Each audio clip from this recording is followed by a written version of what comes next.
Hello friends, vision class में आपका स्वागत है। आज हम लोग एक नए वीडियो के साथ आया हूं मैं, और इसमें हम लोग पढ़ेंगे history of science and technology, medicine, विज्ञान प्रौद्योगिकी की और चिकित्सा का इतिहास। तो इसमें हम लोग पढ़ेंगे life science, physical science, social science, computer इसके अंतर्गत आता है, इंजीनियरिंग, मेडिसिन आता है इसके अंतर्गत, न्यूरो साइंस आता है, फार्मेसी आता है। इसमें कई तरह की बीमारियों का अध्ययन होता है, पेंडेमिक, एपिडेमिक और संक्रामक रोग जितने भी होते हैं सभी इसके भीतर आते हैं। इसमें गहन अध्ययन किया जाता है, एक्सपेरिमेंट किया जाता है। तो ये सब है हिस्ट्री ऑफ साइंस के भीतर। अब हिस्ट्री ऑफ साइंस जो है बहुत पहले से लिखा नहीं जाता है, लेकिन हाल के दिनों से इसको लिखना स्टार्ट किया गया था। तो इसमें कई सारे जो भी लेखक थे वो पहले साइंटिस्ट रह चुके हैं। वे लोग साइंटिस्ट थे।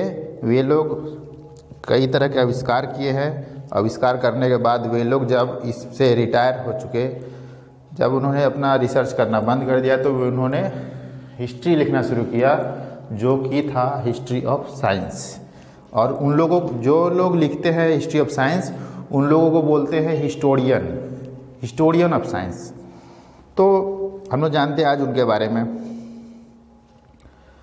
तो हिस्टोरियन ऑफ साइंस जो है विज्ञान के इतिहासकार, जिसमें सबसे पहला नाम आता है रॉबर्ट ग्रोसेटी। ये जो है 1775 से 1253 यानी इनका डेट ऑफ बर्थ है, मृत्यु का समय है। Regarded as the founder of the modern experimental science, यानी कि इनको आधुनिक प्रयोगात्मक विज्ञान का संस्थापक माना जाता है। उसके बाद है William Whewell, discover the world, scientist and writer of the historian of science. तो विलियम वेलहेल है जो वैज्ञानिक भी है, और इन्होंने विज्ञान शब्द की खोज की थी, वैज्ञानिक शब्द की खोज की थी। यानी साइंटिस्ट वर्ड जो था वो पहले यूज नहीं होता था, तो विलियम वेलहेल ही थे जिन्होंने साइंटिस्ट वर्ड का यूज करना सीखा, लोगों को सिखाया। उसके बाद है बोरिस हेसन। ये थे रसिया के, अभी रसिया है लेकिन उस टाइम सोवियत यूनियन था, तो उस टाइम सोवियत यूनियन के थे ये। और ये भी क्या थे, विज्ञान के इतिहासकार।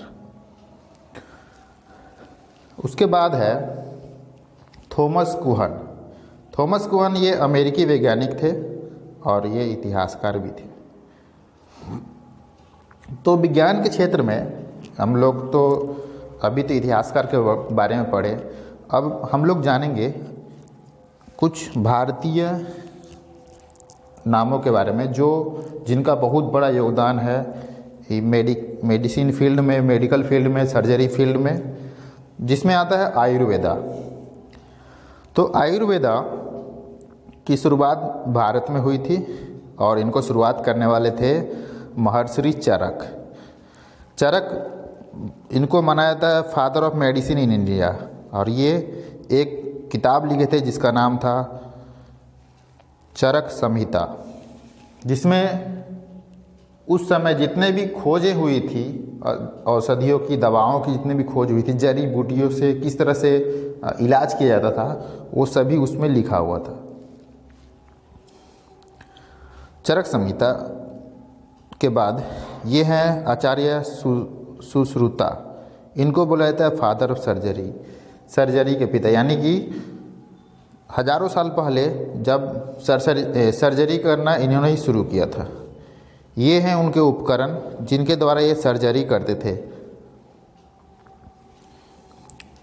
तो सुश्रुत जो थे वे प्लास्टिक सर्जरी का जनक कहा जाता है इनको, और वे जो है 1000 से 800 ईस्वी पूर्व के बीच में माने जाते हैं कि इस समय ये इस तरह का सर्जरी का इस्तेमाल करना सीख गए थे।